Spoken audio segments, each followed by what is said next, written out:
వైసీపీకి మరో ఎదురు దెబ్బ తగిలింది. ఆంధ్రప్రదేశ్లో వైసీపీకి ఇది మరో షాక్. మరో ఎమ్మెల్సీ వైసీపీకి రాజీనామా చేశారు. ఎమ్మెల్సీ పదవికి రాజీనామా చేశారు. ఏపీ డిప్యూటీ చైర్మన్గా, మండలి డిప్యూటీ చైర్మన్గా ఉన్నారు మయానా జకియా ఖానం. ఎమ్మెల్సీ పదవికి రాజీనామా చేశారు. వ్యక్తిగత సిబ్బంది ద్వారా చైర్మన్కు రాజీనామా లేఖను పంపించారు. ప్రస్తుతం శాసన మండలిలో డిప్యూటీ చైర్పర్సన్గా ఉన్నారు జకియా ఖానం. 2020లో గవర్నర్ కోటాలో ఎమ్మెల్సీగా ఎన్నికయ్యారు. వైసీపీ తీరుపై గత కొంతకాలంగా జకియా ఖానం అసంతృప్తితో ఉన్నారు. జకియా ఖానం బీజేపీలో చేరారు. బీజేపీలో చేరి షాక్ ఇచ్చారు ఆంధ్రప్రదేశ్లో వైసీపీకి. పురంధేశ్వరి సమక్షంలో జకియా ఖానం బీజేపీలో చేరారు. జకియా రాజీనామాతో మండలిలో వైసీపీకి రాజీనామా చేసిన వైసీపీ ఎమ్మెల్సీల సంఖ్య 6కు చేరింది. ఆల్రెడీ ఇప్పటికే ఒక ఎమ్మెల్సీపై సస్పెన్షన్ వేటు కూడా వేశారు. పార్టీకి సస్పెన్షన్ వేటు వేశారు దువ్వాడ శ్రీనివాస్పై. కానీ రాజీనామాలు చేస్తున్న వారి సంఖ్య మాత్రం 6కు చేరింది. గతంలో కర్రి పద్మశ్రీ, పోతుల సునీత, జయమంగళ వెంకటరమణ, బళ్ళి కళ్యాణ్ చక్రవర్తి, మర్రి రాజశేఖర్ రెడ్డి రాజీనామాలు చేసిన వారిలో ఉన్నారు. ఆంధ్రప్రదేశ్ మండలికి మహిళా డిప్యూటీ చైర్పర్సన్గా ఉన్నారు మయానా జకియా ఖానం. ఆమె గవర్నర్ కోటాలో ఎమ్మెల్సీగా ఎన్నికై మండలికి డిప్యూటీ చైర్పర్సన్గా ఎన్నికయ్యారు. రాజీనామా చేసిన తర్వాత ఆంధ్రప్రదేశ్ బీజేపీ రాష్ట్ర శాఖ అధ్యక్షురాలు పురంధేశ్వరి సమక్షంలో బీజేపీలో చేరుతున్న దృశ్యాలు ఇప్పుడు మీరు ఆర్టీవీ స్క్రీన్ పైన చూస్తున్నారు. ఏపీ వైసీపీకి ఇది బిగ్ షాక్. ఇప్పటికే ఎమ్మెల్సీలు 5 మంది రాజీనామా చేశారు. జకియా ఖానం రాజీనామాతో ఈ సంఖ్య 6కు చేరింది. అటు ఎమ్మెల్సీ దువ్వాడపై ఆల్రెడీ సస్పెన్షన్ వేటు కూడా వేశారు. కానీ ఆయన పార్టీలోనే కొనసాగుతాను అని చెప్పారు. జకియా ఖానం వైసీపీకి రాజీనామా చేసి బీజేపీలో చేరారు. బీజేపీలో చేరిన దృశ్యాలు కూడా ఇప్పుడు మీరు ఆర్టీవీ స్క్రీన్ పైన చూస్తున్నారు. పురంధేశ్వర సమక్షంలో బీజేపీలో చేరారు. జకియా ఖానం పార్టీకి రాజీనామా చేసిన తర్వాత, ఎమ్మెల్సీ పదవికి రాజీనామా చేసిన తర్వాత మాట్లాడారు. ఆమె ఏం మాట్లాడారు ఒకసారి చూద్దాం. అస్సలాము అలైకుం వరహమతుల్లాహి వబరకాతుహు. అందరికీ నమస్కారం. నేను నా ఎమ్మెల్సీ పదవికి రాజీనామా చేసి గౌరవ చైర్మన్ గారికి నా వ్యక్తిగత సిబ్బంది ద్వారా పంపించాను. గౌరవ చైర్మన్ గారు కూడా మనస్ఫూర్తిగా ఆమోదం చేస్తారని ఆశిస్తున్నాను. ఇన్ని రోజులు మన రాజకీయ ప్రయాణం 5 సంవత్సరాల నుంచి కొనసాగింది. ఈ రాజకీయ ప్రయాణంలో నా వెంట ఉన్న నా కుటుంబ సభ్యులు, నా శ్రేయోభిలాషులు, నా భర్తతో అభిమానిస్తున్న ప్రతి ఒక్కరికి కూడా నాకు తోడుగా ఉన్నారు. అందరికీ నా ధన్యవాదాలు చెప్పుకుంటూ, రాజకీయాల్లో ఎప్పటి వరకు కొనసాగాలి, ఎప్పటి వరకు రాజకీయాలు ఉండగలము అనేది మేము చెప్పలేము. అది అలా దయ ఉంటుంది. కాబట్టి సమయం చూసుకొని రాజకీయాలు ఎలా ప్రయాణం చేయాలో అనేది భగవంతుడు అనుభవిస్తారు. కాబట్టి ఈ రోజులు నేను రాజకీయాల్లో ఉన్నందుకు నాకు ఈ అవకాశాన్ని ఇచ్చిన మాజీ ముఖ్యమంత్రి వర్యులు శ్రీ జగన్మోహన్ రెడ్డి గారికి ప్రత్యేకంగా ధన్యవాదాలు తెలుపుకుంటున్నాను. అస్సలాము అలైకుం. జకియా ఖానం ఆంధ్రప్రదేశ్ మండలికి డిప్యూటీ చైర్మన్గా ఉన్నారు. పదవికి పార్టీకి రాజీనామా చేసి బీజేపీలో చేరారు జకియా ఖానం. బీజేపీలో చేరుతూ మాట్లాడిన మాటలను కూడా మనం విన్నాం. పార్టీకి రాజీనామా లేఖను పంపించారు. అవకాశం ఇచ్చిన అధ్యక్షులకి ధన్యవాదాలు కూడా తెలిపారు. ఇప్పుడు బీజేపీలో చేరుతున్నానని చెప్పారు. గత కొంతకాలం నుంచి వైసీపీతో అసంతృప్తిగా ఉన్నారు.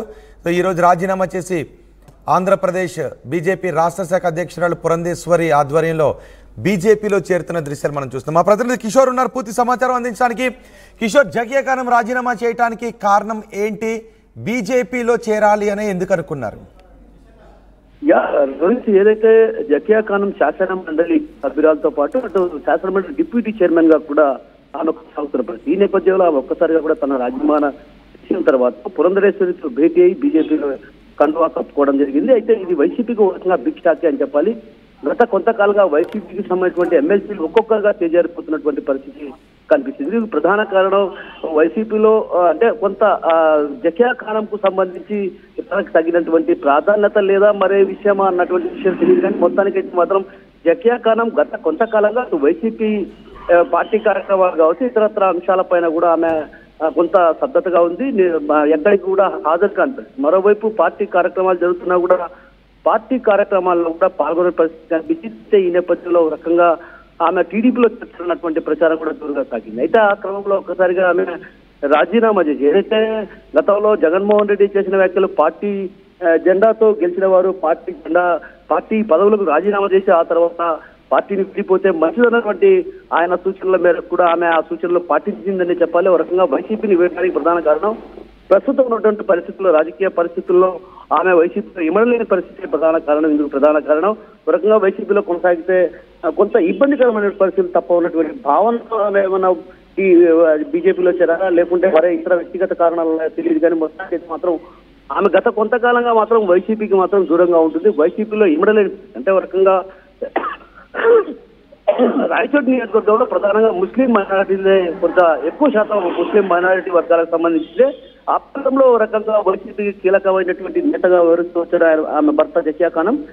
దాన్ని గుర్తించే వైసీపీలో ఎమ్మెల్సీ పదవి ఇవ్వడంతో పాటు శాసన మండలి డిప్యూటీ చైర్మన్ చేశారు. అయితే ఇటీవల కాలంలో ఆమె కొంత వైసీపీలో కొంత ఇమడలేని పరిస్థితి. ఎందుకంటే అక్కడటువంటి రాజకీయవేత్తలు కావచ్చు, ఇతరత్ర నేతలు కావచ్చు, వారితో ఇమడలేని పరిస్థితి ప్రధానంగా కనిపిస్తుంది. ఆ నేపథ్యంలోనే ఆమె రాజీనామా చేసినటువంటి ప్రచారం కూడా జోరుగా వస్తుంది. ఈ నేపథ్యంలో ఒక్కొక్కరుగా కూడా చేజారిపోవడం కూడా ఒక రకంగా వైసీపీకి రాబోయే రోజుల్లో వైసీపీకి సంబంధించినటువంటి ఎమ్మెల్యేలు ఒక్కొక్కరుగా చేజారిపోతుంటారు. డిప్యూటీ చైర్మన్ పదవి కూడా ఇచ్చారు, గవర్నర్ కోటాలో ఎంపిక చేయించి డిప్యూటీ చైర్మన్ కూడా ఇచ్చారు. కానీ ఏంటి వైసీపీలో ఆమె పడకపోవడానికి కారణం అండ్ బీజేపీలో చేరడానికి కారణం? అంటే ప్రధానంగా ఇక్కడ టీడీపీలో చేస్తారని ప్రచారం జరిగింది. టీడీపీలో కూడా ప్రయత్నాలు జోరుగా సాగారన్నటువంటి ప్రచారం కూడా జరిగింది. అయితే టీడీపీ నేతలు ఆమె చేర్చుకోవడానికి కొంత అయిష్టత వ్యక్తం చేస్తారన్నటువంటి ప్రచారం కూడా జోరుగా సాగుతుంది. ఎందుకంటే జకియా ఖానం టీడీపీలో చేస్తారన్నటువంటి ప్రచారం జోరుగా సాగిన నేపథ్యంలో ఆమె ఒక రకంగా మంత్రి ఫరూక్ ద్వారా కూడా మంత్రాలు సాధించారు. అదేవిధంగా కొంతమంది ముస్లిం మైనార్టీకి సంబంధించిన నేతలతో కూడా చంద్రబాబుతో నేరుగా మంత్రాలు సాధించిన పరిస్థితి. అయితే ఎక్కడ కానీ టీడీపీ చేర్చుకోవాలన్నటువంటి భావన కానీ అటు టీడీపీలో చేస్తారన్నటువంటి ప్రచారం జోరుగా సాగినప్పటికీ కూడా ఆ ప్రయత్నాలు కొంత విరమించుకుంది. ఆ తర్వాత పార్టీలోనే కొనసాగుతున్నప్పటికీ కూడా పార్టీలో కొంత స్తబ్దత నెలకొన్నటువంటి పరిస్థితి. ఎందుకంటే అక్కడ ఉన్నటువంటి రాజకీయవేత్తలకు కోసం అదేవిధంగా ఇతరత్ర నేతల కారణంగా కొంత ఇబ్బందికరమైన పరిస్థితులు చేసే పరిస్థితి కనిపించింది. ఆ నేపథ్యంలోనే ఆమె పార్టీకి అదేవిధంగా పదవులకు రాజీనామా చేసి ఆ తర్వాత నేరుగా పురంధరేశ్వరి సంవత్సరంలో బీజేపీ కండువా కప్పుకోవడం జరిగింది. బీజేపీలో చేరడానికి కూడా ప్రధాన కారణాలు ఏదైతే భవిష్యత్తులో రాజకీయాల్లో ఉండాలనే కార్యకర్తల గుర్తింపు కూడా ఉంటుందన్నటువంటి భావనతో ఆమె బీజేపీలో చేరాలన్నటువంటి భావనతో అవుతుంది. మరోవైపు అటు టీడీపీలో అంటే తనకున్నటువంటి కొంత ఇబ్బందికరమైన పరిస్థితుల నేపథ్యంలో అటు టీడీపీలో చేస్తే టీడీపీలో చేర్చుకునే పరిస్థితి లేకపోవడం ఒక కారణం అయితే, మరోవైపు బీజేపీలో చేస్తే కూటమి ప్రభుత్వం కాబట్టి ఖచ్చితంగా తనకేదన్నా అన్యాయం జరిగితే మాత్రం వాటిని ఎదుర్కొనేందుకు కూడా అవకాశాలు లేకపోయినటువంటి భావంతోనే ఆమె బీజేపీలో చేరాలన్నటువంటి ప్రచారం కూడా తోడుగా సాగుతున్నటువంటి పరిస్థితి ప్రధానంగా కనిపిస్తుంది.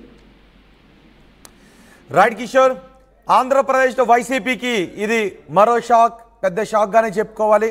మరో ఎమ్మెల్సీ వైసీపీకి రాజీనామా చేసి వెళ్ళిపోయారు. ఆంధ్రప్రదేశ్ మండలి డిప్యూటీ చైర్మన్గా ఉన్న జకియా ఖానం పదవికి పార్టీకి రాజీనామా చేసి బీజేపీలో చేరారు. గత కొంతకాలం నుంచి కూడా వైసీపీ కార్యక్రమాలకు దూరంగా ఉంటూ వస్తున్నారు. ఇప్పుడు పార్టీకి పదవికి రాజీనామా చేసి బీజేపీలో చేరారు. బీజేపీ రాష్ట్ర శాఖ అధ్యక్షురాలు పురంధేశ్వరి సమక్షంలో జకియా ఖానం బీజేపీలో చేరుతున్న దృశ్యాలు మీరు చూస్తున్నారు. ఇప్పటికీ వైసీపీకి రాజీనామా చేసిన ఎమ్మెల్సీల సంఖ్య జకియా ఖానంతో 6కు చేరింది.